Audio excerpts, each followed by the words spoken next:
I'm Suzanne Sibylla. I'm the owner of Sibylla and Associates, which is the premier leadership and employee development company. Overcome obstacles, reframe your reality, love life, and have growth goals.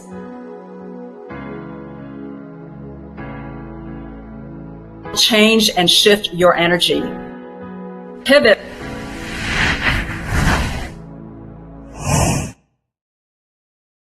Welcome, everyone. I'm Suzanne Sibylla, your host of Pivot Now, where we bring on interesting, exciting, and dynamic guests who will share with us their tips, tricks, and life and business hacks to help you pivot in your life. I'm super excited to bring this guest on our show. She is absolutely amazing. I know you're going to love her. Let me tell you a little bit about her. She has a background as a speaker, world-renowned speaker, entrepreneur, change maker, and filmmaker, and she was also a U.S. Senator for the state of Washington. How incredible is that? Welcome to our show, Mona Das. Woo! Let's go. Hearts and flames for Mona. Let's go, Mona. Woo! So glad to have you on the show. So nice to be here. Thank you so much for having me. That's so great. Thank you for being here. Well, we want to know what your biggest pivot was. And I know it was becoming a U.S. Senator. I know that. So tell us the story about it.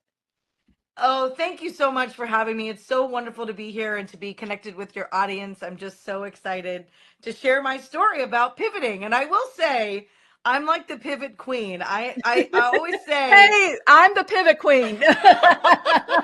That's my name, pivot queen. That's why we love each other so much. I mean, I will say, I kind of have said in the past, like I have reinvented myself so many times. Back in the day, it was Madonna that used to reinvent herself, and now it's sort of like Taylor Swift. And so I feel like I've just reinvented myself so many times because, truthfully, I just get bored and I need to do new things. So this particular pivot that I'm going to talk to you about today was how I became a state senator for the state of Washington. I have a crazy beginning because my family came to America from India when I was 8 months old with $6. Wow. So to be an immigrant to this country with such little humble beginnings, to then become a senator for the state of Washington, and my legacy is the amount of bills that I passed and the type of bills that I passed. So I passed 28 bills in 4 years. Oh my gosh. Incredible. Is kind of unheard of. Some of my colleagues passed 0 or 1 a bill a year, and I was passing, 6 or 8 bills a year. So, and I will say that my most proud accomplishments were that I banned plastic bags for the state of Washington. I also banned styrofoam and all single-use plastics. And my legacy part of that is that our bills were, because Washington state is so incredibly progressive, that we get these bills passed, that many of my bills or parts of my bills have now been implemented in California and Oregon and Hawaii and New York and Illinois. And so that legacy of the work that we did is now being duplicated in multiple other states and will continue, I believe, until we get these laws passed federally, which would be so exciting. So that's sort of my most prized accomplishments of being in the Senate. But let me tell you how I got there, because the story is even more awesome. So I don't know about you, but I do my best thinking in the shower. Yes, me too. Many people wonder why. And I will tell you, it's Oprah Winfrey that shared that I heard one time, where she says that it's complete sensory deprivation. So when you're in the shower, typically you're in there alone. You have your dogs and your pets and your spouse and significant other or children or other people in the shower with you. So it allows that freedom of time and space. And then you have the water that's coming down, and it is muffling all other noise, including, the thoughts that you have in your head sometimes.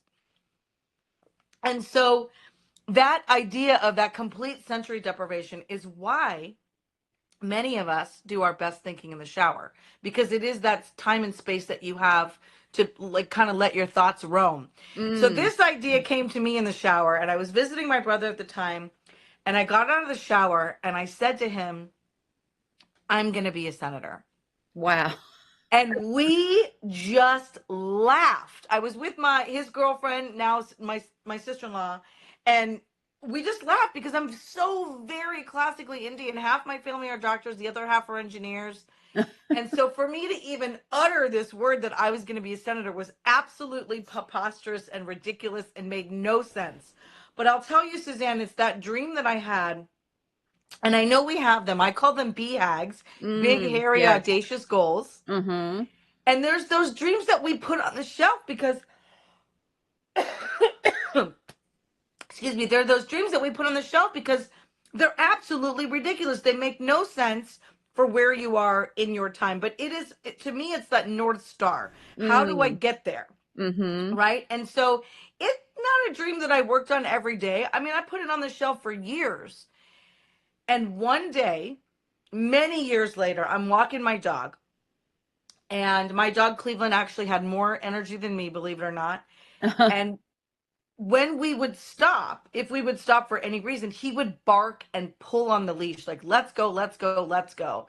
And this one particular time, I'm walking down my street and I saw a sign. It was literally a yard sign. And it said, Pramila Jayapal for Senate. And I will Wow. tell you, looking at that sign, Suzanne, I knew four things immediately. I knew one, she was Indian. I knew second, it was a woman.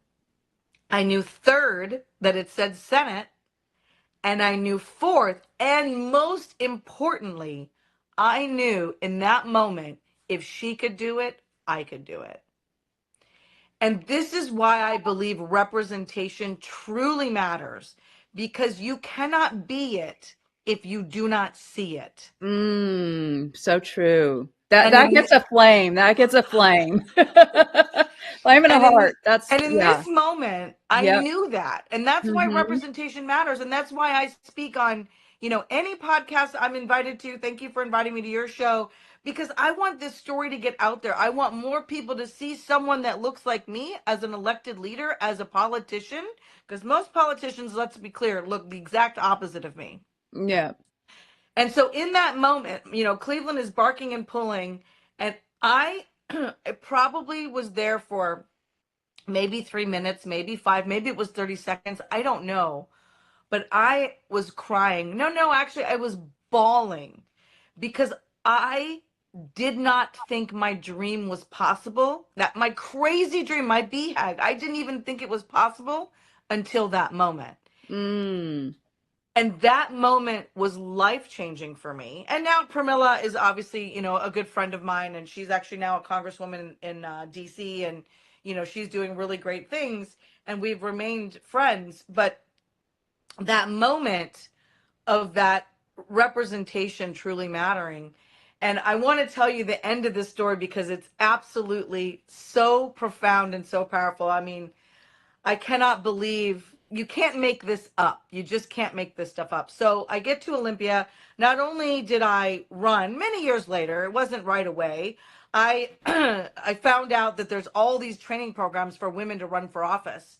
And because I'm an overachiever, self-described, I Uh-huh. didn't do one program or two. I did 5 training programs that Wow. trained people to run for office. Oh my gosh. And they're out there, right? And this is Mm-hmm. true for any of your audience that wants to do their crazy thing. There is a training program out there for you, whatever your BHAG is. It doesn't have to be obviously political office. And so not only did I decide to run, not only did I win, but I actually flipped a seat. And for those of you not in politics, it is extremely difficult. That means I took my seat from one party to my party and literally flipped a seat, which is absolutely impossible.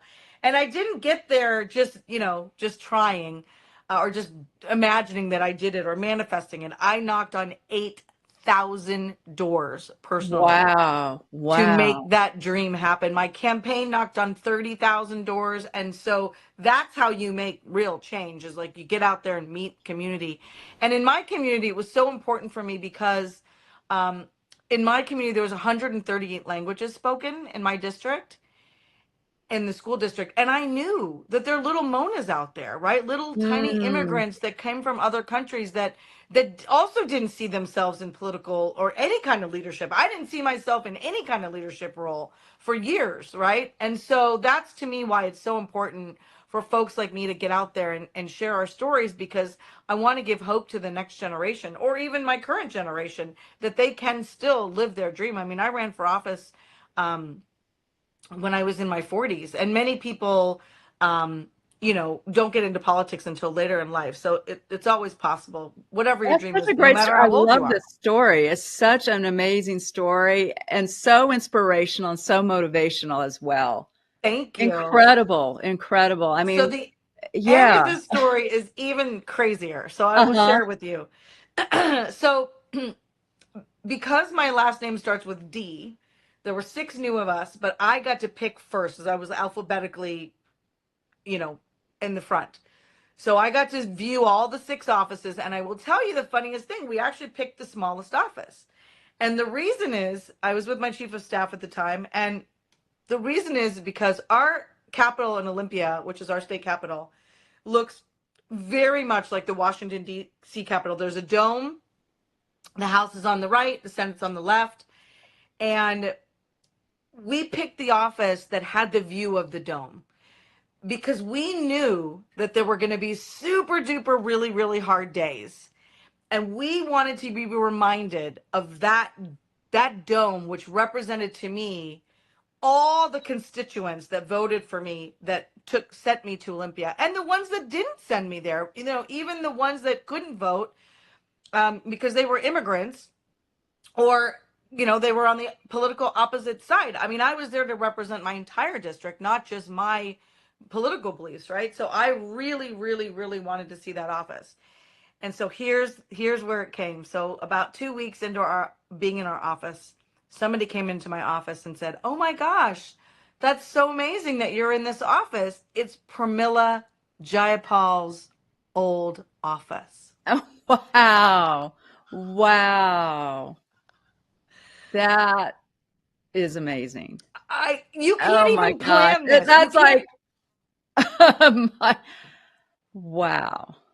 you you can't even make this up. Like, you can't even plan it, right? Like, I had this dream, whatever, 10 years or so before, see this woman's sign, and now I'm in her, she used to be in the state senate obviously before she went to Congress, and so now I'm in her old office, and it's just like, this is the point of the story, which exactly your reaction, Suzanne. It's like your jaw drops, the hair on your arms raise, and it usually brings me to tears, because I still can't believe that you can't even, and I'm a big manifester, I call it manifesting, and I love it. you can't even make this up. You can't. Like, you can't even plan it like that. And so that to me is the power of intention. That to me is the power of living your BHAG. That to me is the power of dreaming. And that to me is the power of putting one foot in front of the other, and, continuing to go. And Wow. that's the story of my That pivot. brings tears to my eyes. I mean, that just right there in my heart.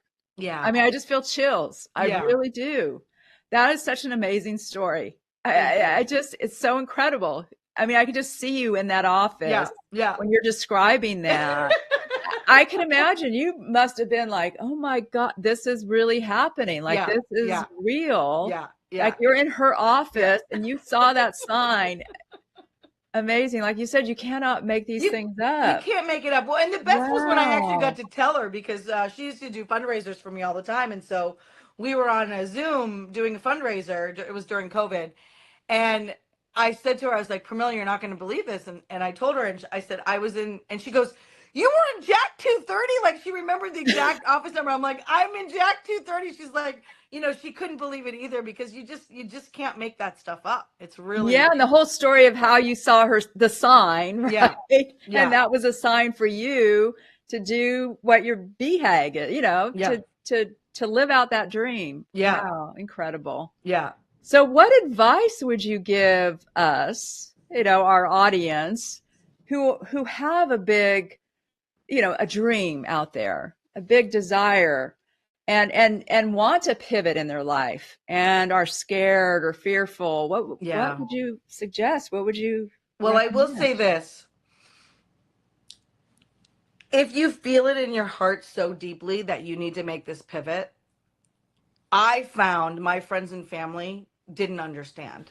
I mean, I had a Mm, successful business, I was doing great, everything was going perfectly, and friends and family very close to me had no idea. And when people tell you you can't do something, what they're saying to you is they can't do it. so true. So true. And so I had to literally put blinders on and Mm, move forward without the support of the friends and family that I thought would support me the most. They weren't there. And I had to mm, do it anyway because it was a deep, deep desire that was in me, that was an internal burning flame. And once I made, and I'm a very decisive person, once I make a decision, it's like go time, right? And then mm-hmm. it's like get out of my way.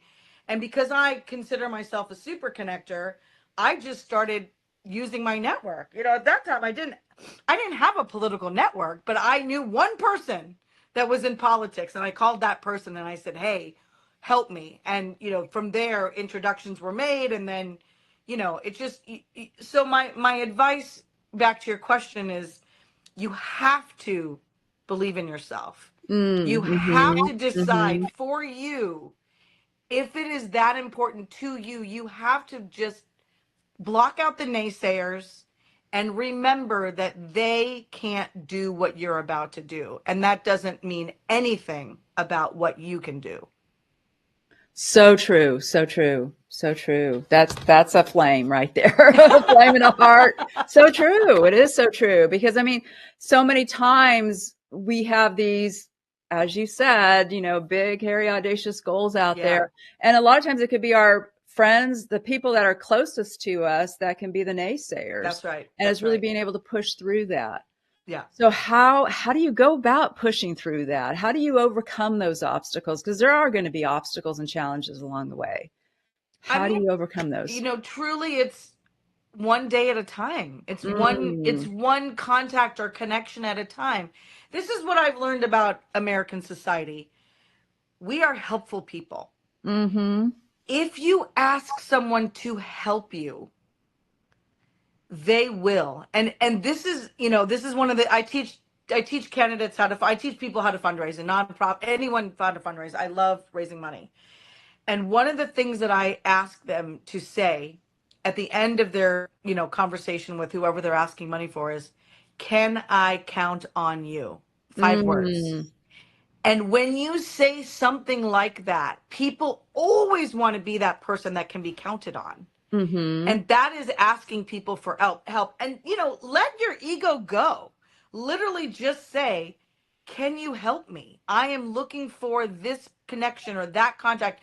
And I will tell you, anytime that I get into a space where I don't know what's next, I just start calling people that I know and saying, like, "Hey, I'm thinking about this thing. Do you know anyone that you can connect me with?" And it just expands from there. I do this thing, I call it 50 coffees, where when I'm in a transition where I want to do something new but I don't know how, I will literally have 50 coffees with 50 different people. And that's virtual coffees, right? You can do that over Zoom. It doesn't have to be Mm-hmm. in person, although in person is always great. And I just start asking questions like, "Hey, I'm thinking about this. What do you think?" Or, "Who do you know?" And then you always just say, "Hey, who can you connect me to?" Yes, I love that. It's so true. I mean, I think connections are the most important thing, right? Yeah. Yeah. Networking and connections with people are so Yeah. important, and adding value to them as well. So it's not just Yes. of like, oh, I'm taking from them. No, it's really Yeah. what can you give to them? Right. Start off with that, right? What value can you add to them? And if they're a business owner, what value can you bring to their business? That's Or, right. I I very, think it's very, so important. I very always, very much always start with, "What are you up to? What can I help you with?" Right? Because Exactly. once Exactly. and people are so often not heard. And if you actually deeply listen to someone and let them share, I mean, you don't know where that conversation is going to go. So true. So true. You have more of these kinds of connections. It's amazing. Yeah. And then I I love want to it. share the end of this. When you do 50 coffees or, reach out to your network or whoever you want to Mhm. talk with, I always end with this because everyone is busy and everyone has, very little time. So if they offered to connect you with someone, make it easy for them to do so, right? So say, hey, would it be okay if I send you a paragraph about me and what I'm looking for you to connect me with so that you can just forward it on to the person that you're introducing me to and copying me? Make it Mm. as easy as possible to make that introduction happen. Because so many people, Suzanne, especially if you're meeting with someone that you barely know, you don't know what to say about that person. Oh, I just met Mona and she wants to, go to Mars, like whatever, right? Like, Right. Right. you have to make it easy for people. And so if you take the work out of it, you're going to send a paragraph about what you want and you're going to send it to them and they can forward on. Like that's just easy, right? I Yeah, that's sometimes I'll great. get intros like that, and people ask me for. I always say, ask them to do this. I will literally just forward it on if I'm super in the middle of a bunch of stuff, and just say, "Hey, look forward to you two connecting. Can't wait to hear what happens." Boom. Yeah, that is so great. I love that tip. Excellent tip. Which brings us Yeah. to the next part of this whole show is three, two, one, go. Okay. Give us three tips, two strategies, and one action item to pivot our lives forward. Okay. So I think I've done a little bit of that, but I will say my three tips. Um, that I always like to end my talks with are really some that I've already shared with you. But really it is the first is that you have to dream big. Mm. If you are ready for a pivot and you are ready to sort of get out of your current situation, whatever it is, whatever it's not serving you for whatever reason, what happens to me is I create these big crazy goals and then I need the next thing. Like I need something. I like to constantly be learning. And so when I'm not Hmm. learning, so what is that thing? Dream very big. What is that big dream that you can have? And I always suggest people write it down and tell people, right? Hmm. Because that dream is just going to stay with you if you don't talk to people. The second, and this is the most important, and we've talked about this a little bit already, but it is to believe in yourself. Mm-hmm. Whatever stuff you need to remove and shed layers of doubt and uncertainty and fear and whatever work you need to do on yourself so you can get to the point where you do believe in yourself. I was so determined when I was running for office. I mean, people would say, oh, you can't do it. It's impossible to flip a seat. He's so well liked. He's this, he's that, he's the other thing. I mean, because you can imagine the person I ran against looked the exact opposite of me, right? And Mm. and so nobody thought I could do it. And I always joke that there were 12 people in the state of Washington that thought I could do this. And luckily, one of those was me. I knew I could do it if I put my heart, mind, body, and soul into it. And so believing in yourself is absolutely critical. The Hmm. third, and I learned this walking a labyrinth one day. I don't know if you know what a labyrinth is, but it's like, Yes, yes. right? So Uh-huh. I I was love those. walking a Uh-huh. labyrinth one Uh-huh. day and my business coach at the time said to me before I went to this is a really prominent place in Oregon that had this labyrinth. She said, start with a question. When you start to walk the labyrinth, start with the question. So I was like, at that point, I was like, just graduated from grad school. I was like, what do I want to do with my life? What's next? What's next? What's next? And while I'm walking the labyrinth, and this is in the desert in Oregon, uh, a burr got stuck on my heel. And I just kept saying to myself, keep going, don't stop, like just keep going. And so that was the mantra I was like giving to myself. And I got to the end and I was still saying, keep going. And that was the mantra that I now teach is just keep going. Like you don't know where the heck you're going, but if you just put that one foot in front of the other, you will get there. I mean, Hmm. my legacy in the state of Washington, I passed 28 bills in 4 years. Wow.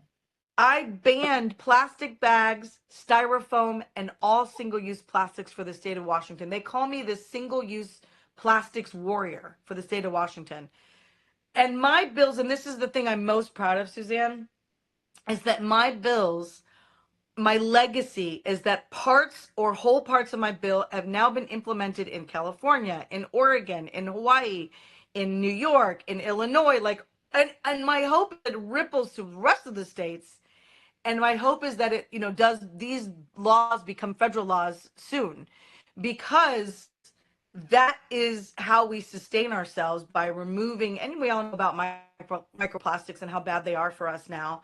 And that's my legacy, and I wouldn't have been able to do any of those things had I given up, had I Mm. had I had I let the fears creep in, had I let the naysayers creep in, had I let friends and family that said you can't do it in, and if I hadn't just stayed steady and kept that mantra of keep going, if I hadn't done that, none of that would have happened.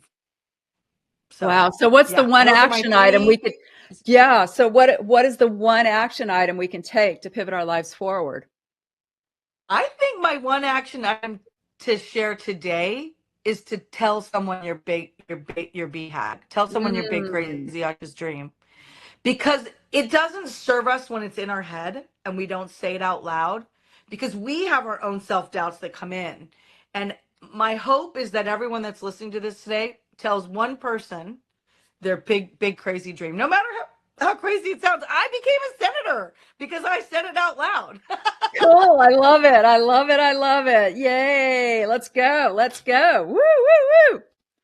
So is there anything else you would like to add to our show? Anything about your I business or what you do? Or, Yeah, I do. yeah. We didn't talk about the movie that I made. So Oh, wow. after Yeah. I left Tell us. office, I wanted to, believe it or not, I wanted to make bigger impact than the impact that I was making. I knew that I was put on this planet to make larger impact than that. And what I was doing was great and awesome, and I loved it. And I wanted to make bigger change. And for me, I wanted more little Monas out there. And so what I did was I made a movie. It's called Badass Women Doing Kick-Ass Shit. I I don't know if you have love to it. bleep that out. Let's go. Let's go. Woo. I love that title. And this movie in particular is about 8 women of color around the country that ran for office. 7 out of the 8 of the women that I featured in my movie did end up winning their races, and Wow. many have moved on to higher office, which is awesome. Yes. One of the gals called me about 2 weeks ago and told me the really crazy big office she's about to run for. So I can't divulge that, but it's really exciting. And so this movie, yes, it's about politics. Yes, it's about women who ran for office. But really, the movie, Suzanne, is about hope and inspiration and resilience and grit and tenacity and doing the thing, doing your big BHAG, doing your crazy thing. And these are 7 other women. I'm in the movie as well. 7 other women who did it. Regardless, I mean, the one woman who didn't win, she still did it, right? Many people have a dream to do it and they don't do it. So that's one thing I'd love to share. And we got a distribution deal last year. Oh, So you can wow. watch the movie on Amazon Prime, Apple TV, Oh, that's YouTube. cool. Yeah. So Congratulations. thank you. So if you search badass, I think you'll probably include the link in the show notes. Yes, So, we will. We will. yeah. So yeah, I Definitely. would love for y'all to watch it and get inspired. And we go around the country and show the movie to inspire others. I'm doing the movie in October in Seattle as a fundraiser for a nonprofit organization that does films. So I love doing that. I love showing the movie and speaking. I love that. And the other thing that I do is I work with women and folks who want to make greater impact but don't know how. And I help them make that big change that they want to make. A lot of times, once you get to a certain level, legislation is needed to continue making that impact for communities around your state. And that's something I'm uniquely qualified to do, since I got 28 bills through the Senate, the House, and the governor's desk to sign into law. I know a little bit about how to do that. Yeah, I think you do. That's amazing. Absolutely. Well, thank you so much for being on our show. We really appreciate you and all that you've done. I mean, 28 bills, that's amazing. Absolutely amazing. Such an inspiration, such a motivation for all of us. Thanks again, Mona. We really Thank you appreciate so you. much for having me. It was Yeah, lovely to be with you today. Thank thank you. you. And to our audience watching, we thank you for being on our, watching our show every Tuesday, 10 o'clock Pacific time, 1 o'clock Eastern time. Live life abundantly. You can live your best life. Pivot now. Change and shift your energy. Pivot